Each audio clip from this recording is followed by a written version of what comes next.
Acapulco, Mexico. This is Anarchast.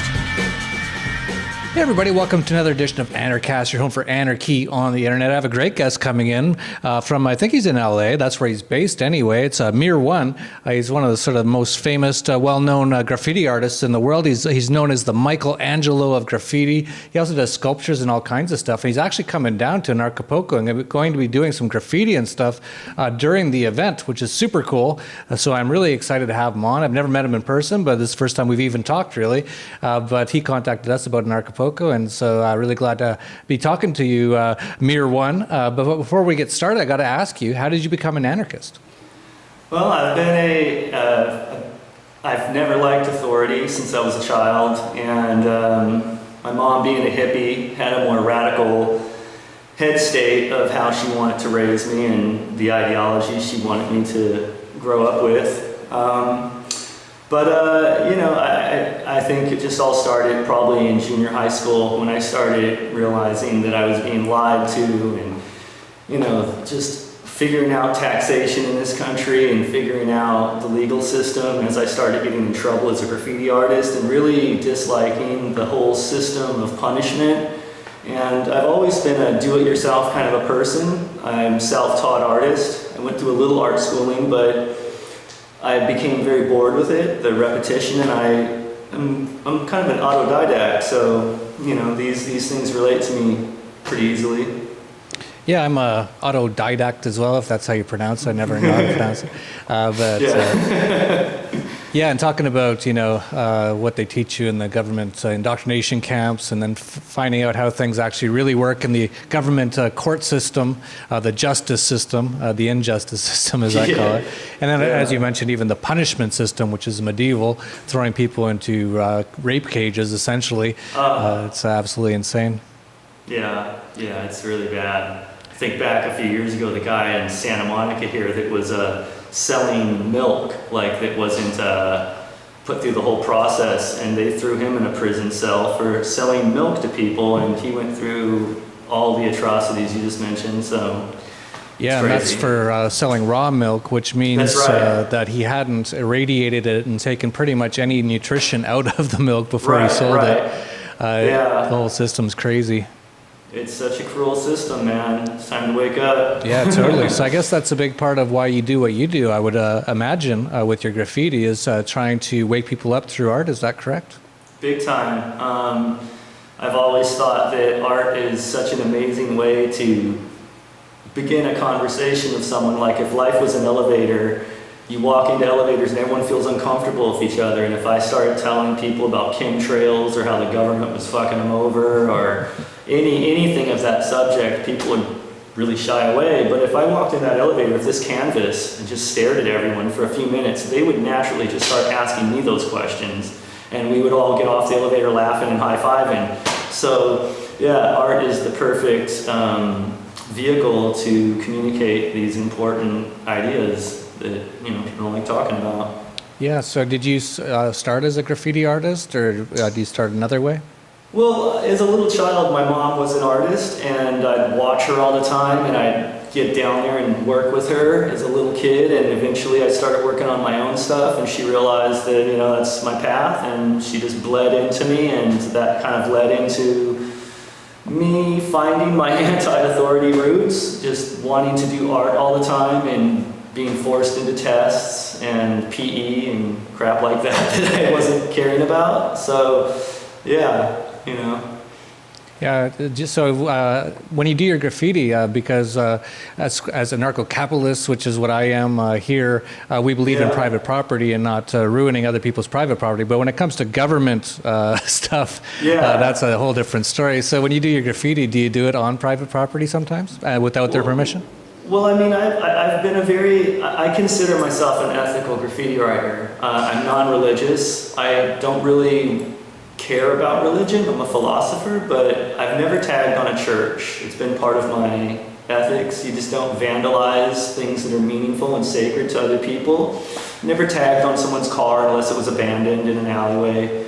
I generally have left people's private properties alone, and it's been the public, and especially areas that are obviously already dilapidated. I mean, an area that's got graffiti is screaming for me to come and paint it. So there are ethics to it, you know. Yeah, that's really cool. So when it comes to changing things with your art, is there any particular pieces you've done that have a particular meaning to you?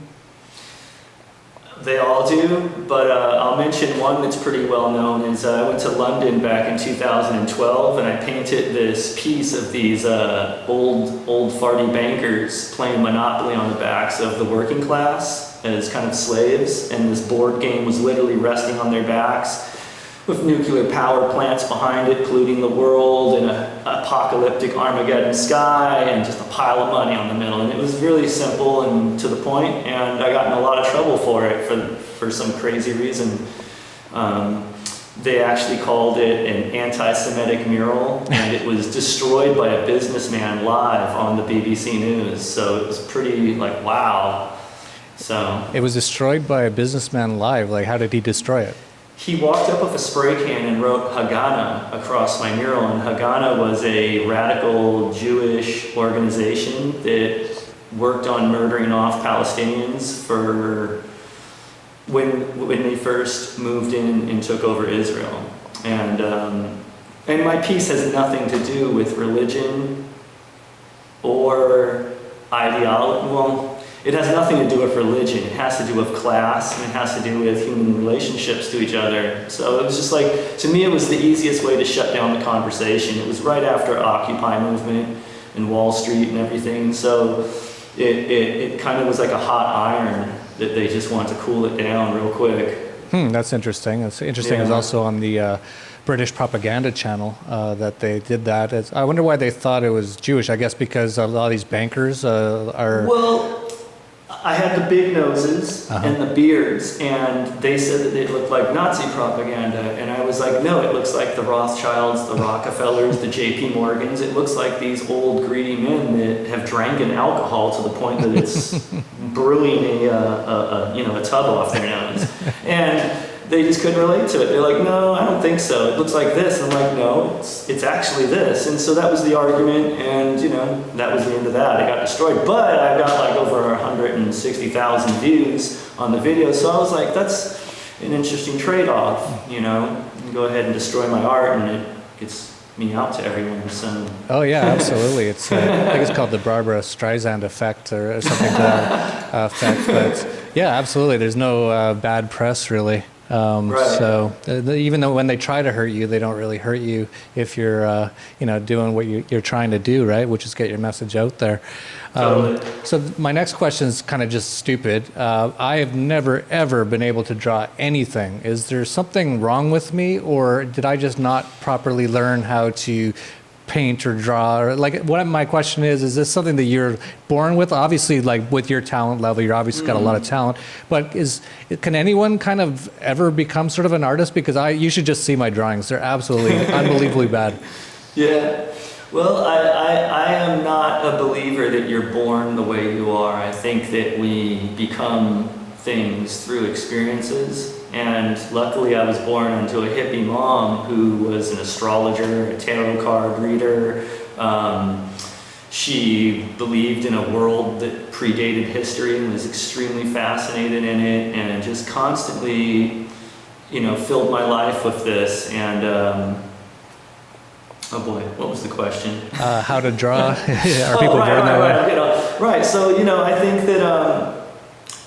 I think that the inspiration and the desire was very deep in me to learn, and I think it can be learned through anyone. They just have to understand their passion and how much time and frustration it takes to get it right, and you have to have a good teacher.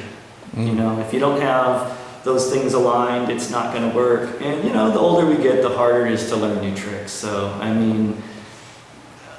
was lucky. I got started as a baby boy, Yeah, that's cool. I always admired it because, especially when I was sitting in the government indoctrination camps in school, I'd always doodle because I was just so bored and just hated being there constantly. And I see people like yourself and others who, when they're doodling, it looks like really cool. And when I'm doing it, it's just horrible. So I think, it's probably a big part of it was no one ever taught me when I was younger. So I was just kind of just had no idea what I was doing. So you're coming down to Anarchapulco. Go ahead. I'll come down and give you some free classes. Yeah, that'd be pretty cool, man. Like, you're just, such a well-known guy. You've done album covers for Alien Nation, Limp Bizkit, so many others. That'd be pretty cool if you did. But you are coming down to Anarchapulco. What made you decide that you wanted to come down to this event? Well, I have been going to festivals for years, things like Lightning in a Bottle and Coachella, and I've been enjoying the consciousness, and obviously I love music. It's a big inspiration to my art, but I haven't been able to feed that intellectual conversation to the level I want, and I haven't been able to connect with people that want to take it beyond the party or the gallery, and I want to connect my art to people. Like, it's conscious art for conscious people, and I'm trying to make that connection. And I feel like coming down to Anarchapulco, I'm going to connect with people that are on my level, that are thinking like me.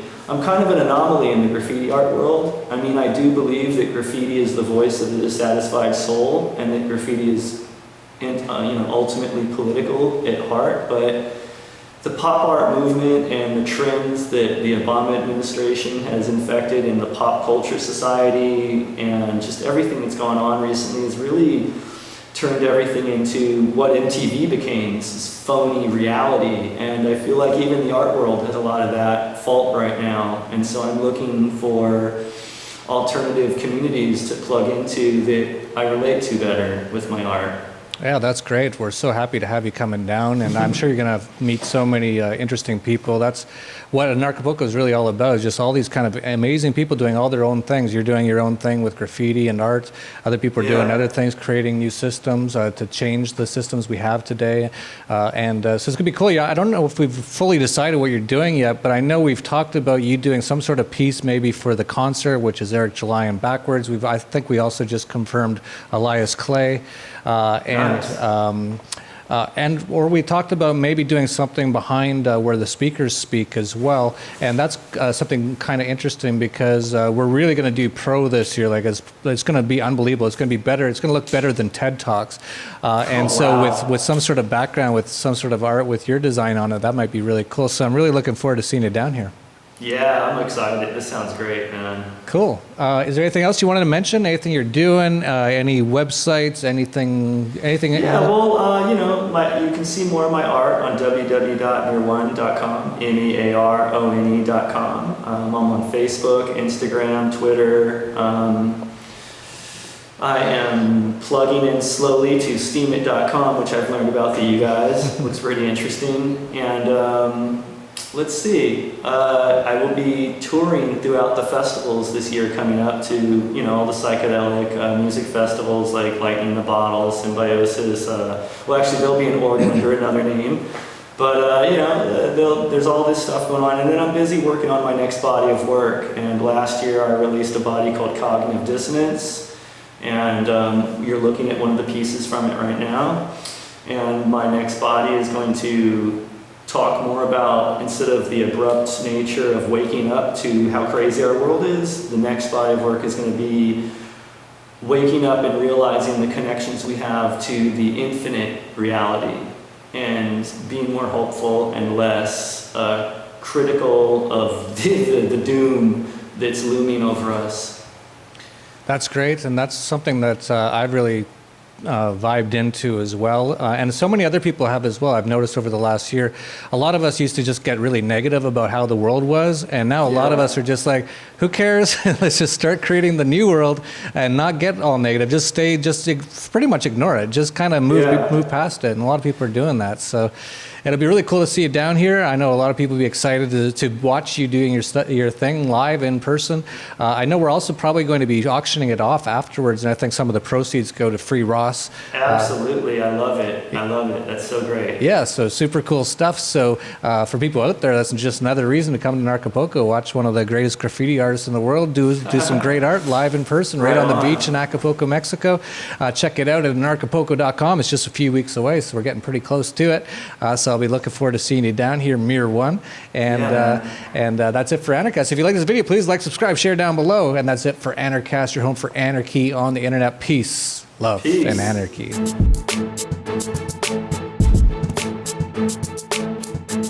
coming back next year? I wish we were already at next year so I could come back. It was so much fun.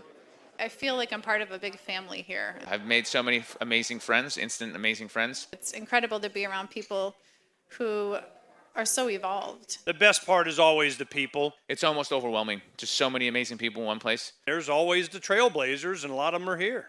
This is now a pillar of the global community of freedom activists. I mean, I'm filled. I feel like a champagne glass. Bubbly, renewed, festive. A lot of people always complain, where are the women? Yeah, Anarchapulco, that's where they're at. Everybody wants to be friends. Everybody just wants to learn more about each other and really get to know each other because we already have so much in common, so why not actually be friends? If you want to be a part of it, come and experience it because you're not going to get this experience anywhere else. You will grow as a person.